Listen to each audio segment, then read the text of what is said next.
A world without life. After the asteroid impact, Earth's surface is scorched.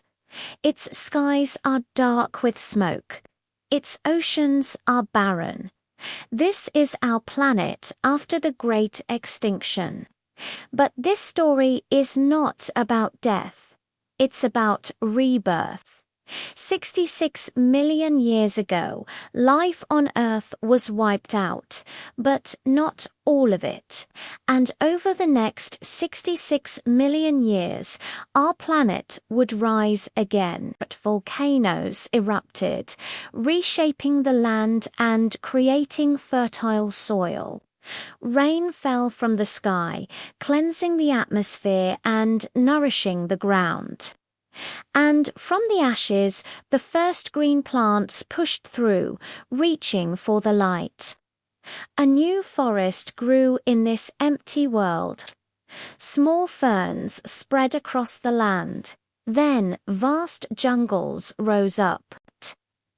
Trees reached for the heavens, their branches intertwining, forming a canopy above a world transformed. Flowers bloomed in a riot of colors, filling the air with scents so sweet they attracted insects from around the world.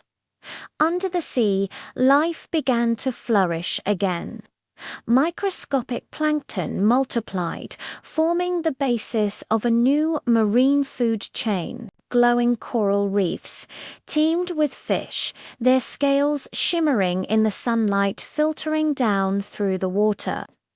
Schools of fish swam together in graceful unison, while new marine creatures drifted on the currents. On land, descendants of crocodiles lurked in rivers, waiting for prey. While giant turtles, relatives of the dinosaurs, crawled back to the shores to lay their eggs. Birds, also descendants of the dinosaurs, soared high in the skies, their wings catching the wind.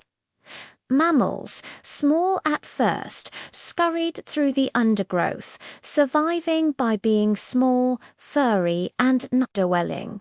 But over millions of years, some mammals began to grow larger. They adapted to the changing world, becoming the dominant species on Earth. With lush forests came deep gorges, and with gorges came predators. Some mammals hunted these creatures, developing incredible speed, agility, and senses. Others used their horns and hooves to trample their enemies. But some creatures found safety in numbers, traveling in herds to protect their young.